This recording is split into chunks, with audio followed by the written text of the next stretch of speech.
Hey everyone, Ian Higton from Eurogamer here, and I'm fresh back from a press trip to Firaxis Games in Baltimore, where I got to spend over 4 hours playing Marvel's Midnight Suns.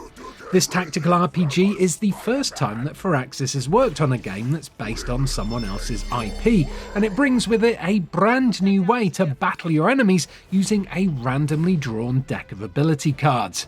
It's a unique spin on the classic turn-based tactical formula, and I had a lot of fun learning all of the mechanics and putting them into practice on the battlefield. But my time with the game wasn't always marvellous. So here are 5 things I liked about Marvel's Midnight Suns and 3 things that I didn't. All accompanied by brand new gameplay footage that I recorded while I was there.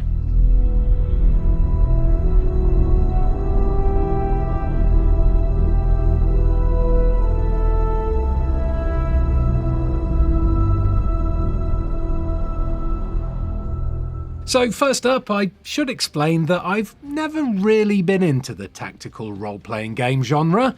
I have played a few of Firaxis' XCOM games in the past, but never to the point of completion, so being asked to play this game in particular did worry me slightly. Will my lack of experience with the genre stop me from enjoying the game, I wondered?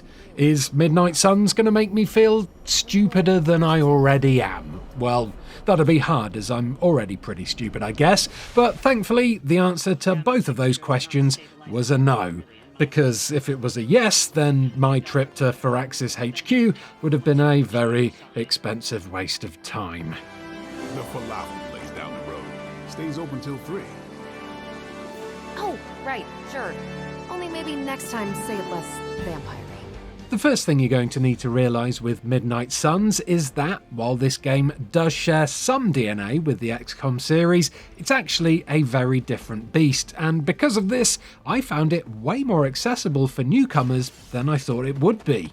In Midnight Suns, you play as a superhero called the Hunter, and you get to take an impressively large roster of established Marvel characters into battle with you against the forces of an evil sorcerer named Gozer? Lilith, mother of demons, harbinger of the midnight sun. Prophecy or not, you overstep, challenging the sorcerer supreme. Be silent. Because you're playing as superheroes, you won't see things like XCOM's cover mechanics, because, you know, what self-respecting superhero would ever need to take cover? And also, you'll never run the risk of missing attacks, because these are superheroes after all, and not fallible soldiers. It's because of thematic differences like these, and the fact that the Marvel IP would be bringing in brand new players to the TRPG genre, that Firaxis had to come up with a new combat system.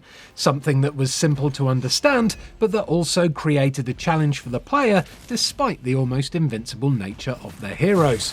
Not only that, but it also had to deliver a hidden depth of mastery that would appeal to the hardcore XCOM fanbase too, and so the decision was made to use cards, because, well, pretty much everyone knows how card games work, right? You draw a card, you use that card, and the effects of that card will happen in the game. It's a system that's instantly easier to understand than XCOM's complicated menus, and it also captures the comic book vibes perfectly, thanks to the illustrations that decorate each card. Listen, all I know is hell's coming, and my pal here says you can help. That's where you're wrong. Hell's not coming. It's already here. You're welcome, Robo-Man. Iron Man?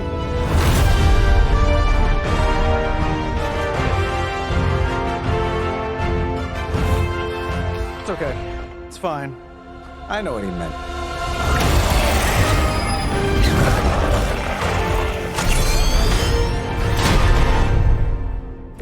Just like a normal turn-based game, when it's your go, you get a certain amount of moves before your turn ends, and in this case, your turns are based on card plays. But the twist here is that at the start of each turn, your deck of cards is randomised, so while you always know that your abilities will work when you play them, you never really know which abilities will be available to you on your next turn.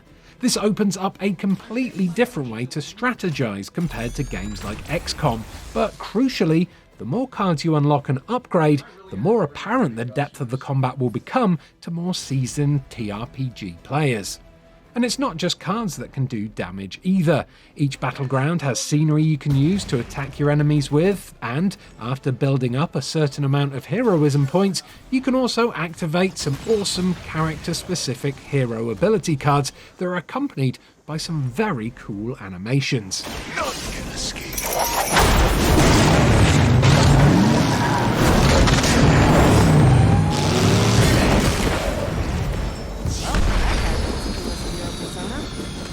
Basically, what I'm trying to say is that Midnight Suns seems to have found a perfect balance that caters to the casual Marvel fans without alienating the master strategists who've lapped up every XCOM game since Enemy Unknown. None will be spared. Well done. Seems like that's the last of them. Last? There are more heads to the Hydra than you will ever comprehend, heroes. For the first time ever in a Firaxis game, Marvel's Midnight Suns allows you to free roam your way around the main base. In previous TRPGs from Firaxis, the base building was generally menu-driven and a rather static affair, but in Midnight Suns you can stretch your super legs and wander around at your leisure, interacting with objects, talking to other heroes, and generally acting like you're actually living in the base rather than just functioning as some kind of behind-the-scenes apartment manager. In the case of this game, that base is actually a converted Abbey, presided over by a woman known as the Caretaker, aka the boss of the Midnight Suns. Welcome to the Abbey, home of the Midnight Sun.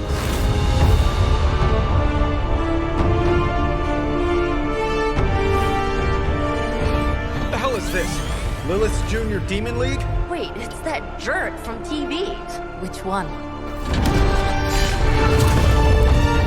Now, if everyone would just take a moment. Enough!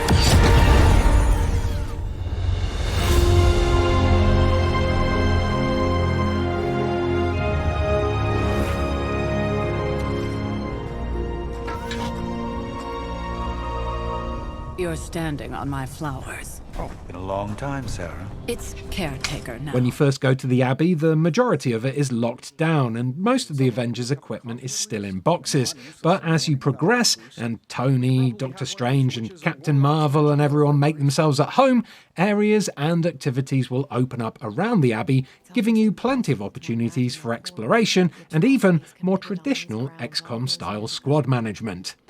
The grounds around the Abbey are surprisingly large, so I didn't get to explore them fully, but I did do a quick legger around the perimeter, and I managed to find at least one collectible tarot card, a bunch of locked arcane chests, and a secret garage for Ghost Rider's car. Which probably has a really cool name, but I don't know what that is, so I don't know, I'll just call it the Brum Brum of Doom.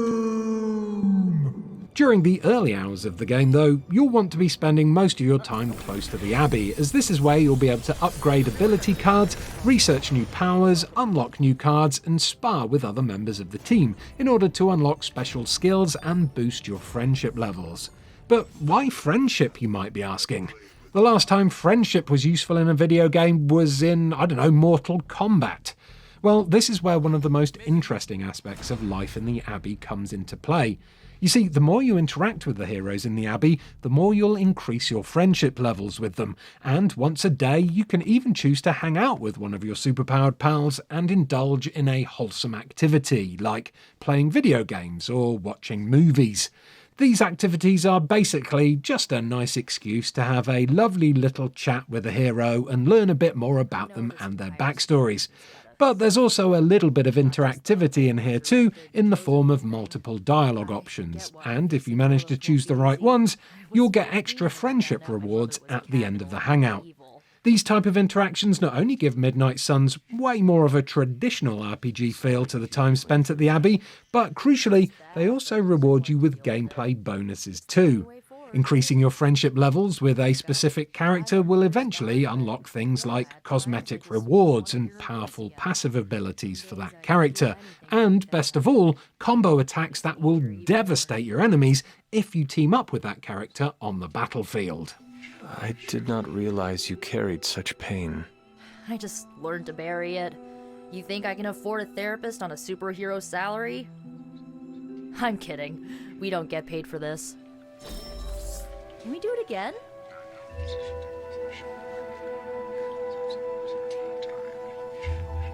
One of the things I enjoyed the most about Marvel's Midnight Suns, and one of the things that really surprised me about the game, considering it's a licensed Marvel IP, was just the incredible amount of customization on offer. The Hunter is actually the first original fully customizable hero in the Marvel Universe, and as you can probably tell, I had a lot of fun moulding my Hunter into one of the most visually stunning super beings ever created. He's like a highly sexual cross between Lion-O from the Thundercats and one of the Bee Gees. BG&O?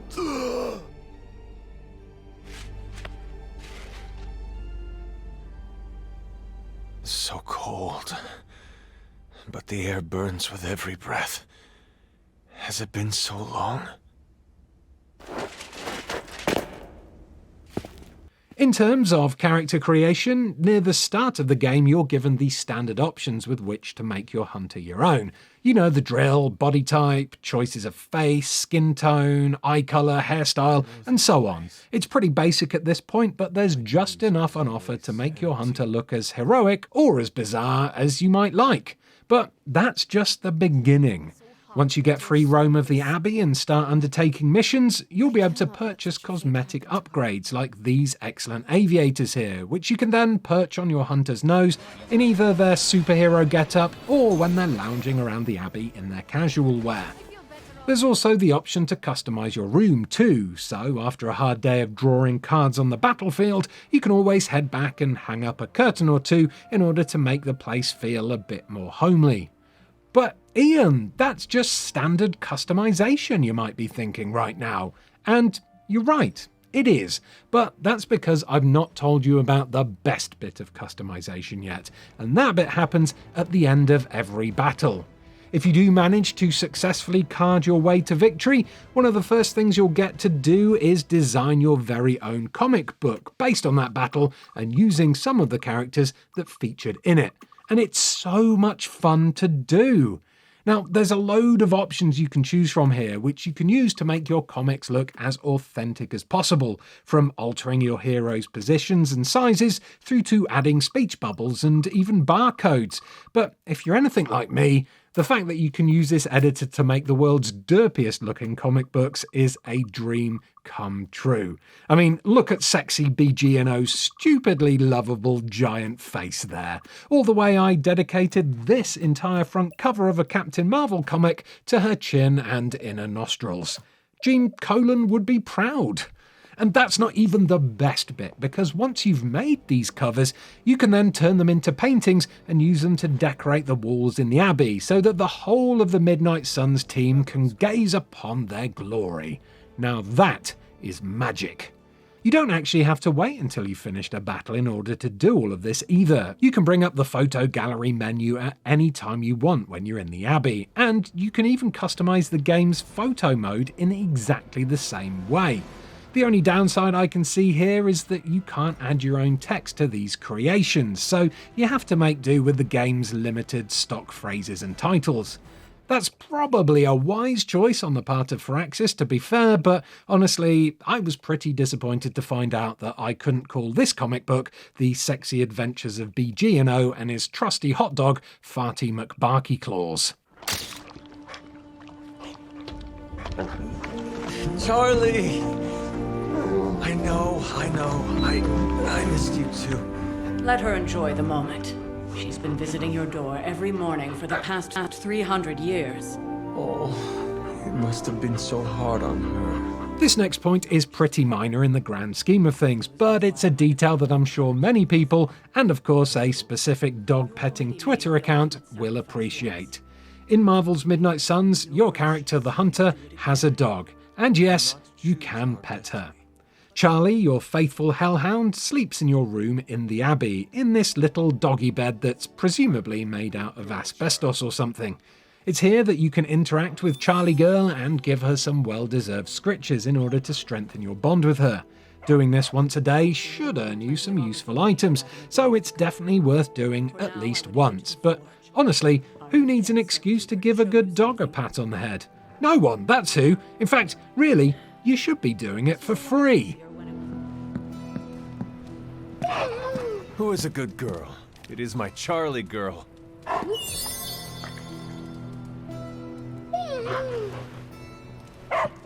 Anyway, Charlie will also often accompany you as you explore the Abbey grounds, especially when you're out running errands for the caretaker in the beginning few hours of the game. Charlie isn't just a loyal companion though, she's also a fierce fighter, and you can put her skills to the test in some of the Abbey's early challenge missions, like this Trial of the Elder Gods. Good girl, Charlie. Oh, and you too, Hunter. If you're a fan of the Marvel Cinematic and or comic book universe, you're going to have the best time with Marvel's Midnight Suns. Despite the promotional material saying that the game is set in the darker side of the Marvel universe, there's a lot of humour here and plenty of light-hearted moments along the way. Hunter, just in time. His royal weirdness and I were deciding what to do with that nasty little Hydra gift box you found. Ah, yes. The spooky crate? The very one. Though it is far from any mere container, I assure you. The writing has a distinctly comic book tone to it, and there are plenty of visual jokes to enjoy too, but it also features some quick-witted exchanges between bickering heroes that really wouldn't seem out of place in the big-budget movies. That's not to say it isn't dark at all though. There are some story beats where things get a little bit more sinister, especially when Lilith starts corrupting some of the more volatile heroes. But overall, the vibe here is distinctly family-friendly rather than, say, something like Logan, where every F-word is punctuated by some graphic dismemberment. The fact that there's so much story and lore on offer here also means that die-hard Marvel heads will rarely get bored. From recognisable props and background Easter eggs to collectibles that reference Marvel characters from not only this game but the extended universe too, Midnight Suns at times feels almost like a playable encyclopedia. Hell, even just wandering around eavesdropping on heroes as they chat to each other in their downtime will reward you with references galore. And not only that, but doing this will help you get to know these characters really well too. And that's especially true for some of the more obscure heroes like Nico from the Runaways here, who, according to Firaxis, is a character from the back catalogue that hasn't really been used that much in media outside of the comics and a 2-season TV show. There are even little nods to the many movies in here, including mention of a certain troublesome book that features heavily in Doctor Strange and the Multiverse of Madness. So this really has something for everyone. So what is space like? It's a weird cross between beautiful, deadly, and slightly boring. Boring? How so? Space is empty. There's not much to do on that journey, but look at the scenery. Even then, it's hard to tell you're actually moving. Kind of like highway driving through Nebraska. Sorry if I'm ruining any romantic notions of space travel. And this leads me on to the first of my negative points. The sheer amount of story here is a real pace killer. I played the game for over 4 hours, and in that time, I think I did a maximum of 8 battles. Between that, there were conversations with and between characters that would seem to last for ages. At some points, it wasn't uncommon for me to stay in the Abbey doing chores and listening to the heroes talk at me for upwards of 30 minutes at a time, and after a while, my patience started wearing thin and my fingers began reaching for the skip buttons. I could forgive this much dialogue and this much tutorializing in the first few hours of the game, but it was present throughout the entire time I was sat in front of the computer, and by the end of it, I was begging the game to just let me play it ever. As I said above, I'm sure die-hard fans of everything Marvel will be thrilled by just how deep it all goes, but speaking as a casual Marvel fan, I can pretty much guarantee that when you finally get to play this game for yourself, by By the time you get to hour 3 and Doctor Strange and Tony Stark are still teaching you at length about researching artifacts and forging some sci-fi gubbins, you'll be reaching for the skip button too. Oh, and it's not just a lot of mouth talking either. The heroes are also constantly chatting via a special Tony Stark created social media network called the Superlink. So when you're not being pestered by a character who really wants to watch a movie with you, you're being bombarded by a wall of text messages that, while often very humorous, once again steers you away from anything that remotely resembles gameplay. Reading these text messages is pretty optional, to be fair, but the notifications for new messages popped onto my screen so regularly that it made me think that perhaps the Midnight Suns might not be working on saving the world quite as hard as they possibly could be. Hey Blade, how about you stop sharing dog memes on Super Twitter for a second and, I don't know, go out and kill some vampires or something? Alright then.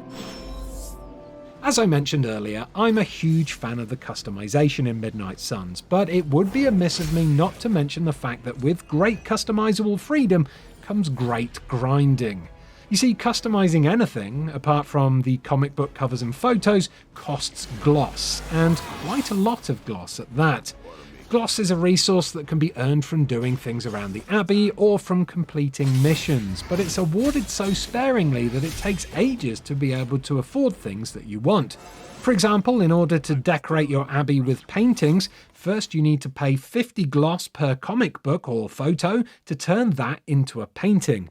Then, once it is a painting, it'll cost you a further 50 gloss to remove the original painting from its frame so you can replace it with your own masterpiece. Now, it is worth pointing out that I was playing the game on quite an easy mode, so maybe on higher modes you'll get awarded more gloss per challenge. But for me, I needed to complete at least 2 missions before I could afford to hang up a painting, which, considering the glacial pace of the action in the Abbey, took about an hour to do. Perhaps the amount of gloss you earn will increase as the game progresses and the battles get more complex, but in the first few hours at least, even being able to buy a cool pair of shades felt like a lot of work. Ouch! We serve until the end. And finally, I can't be the only one thinking this, but despite the cool costumes and character designs and everything, Marvel's Midnight Suns looks a little, how do I say this, rough? Alright, you're starting to piss me off. I'm actually surprised they allowed us to capture footage from a build that was as buggy as the one we played on, as there were pretty obvious graphical glitches throughout, from Tony Stark's ever-glowing hand here through to this impressive display of levitation-based pull-ups. How's it going? Not only that, but there were missing voice lines. Probably time to head out, right? I just wish I could have brought my brother Gabe along. And there was even a point when my hunter's voice swapped from male to female and then back again. Not just Hydras. Liliths. That's magic coming from those crates. I can feel it. Even when the game was running without glitches though, it still looked a bit, well, Xbox 360, I guess. The character models and their hair especially looked at least a couple of generations behind where most big budget games are at the moment, and I actually found their scruffiness to be a bit distracting at times. With a release date of October, there's still a good 4 months to tighten things up and add a bit of extra polish to everything, but at the same time, it feels like Midnight Suns still needs a lot of work done to the visuals if it's going to become something that feels current gen. Well, he's been a little moody lately, ever since, you know, the problem with the big old green guy. I heard that.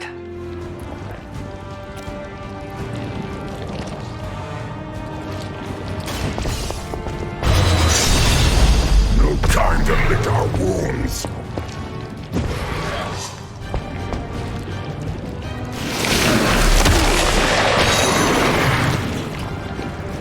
That won't slow me down. And that's your lot for this preview, my friends. Hope you enjoyed this look at Marvel's Midnight Suns. Do let us know what you think of the game in the comments below, and please do give this video a like, subscribe to Eurogamer for daily videos about video games, and most importantly, do have a marvellous rest of your day. Goodbye. Like being hit by a Hell Lord. Only more sticky.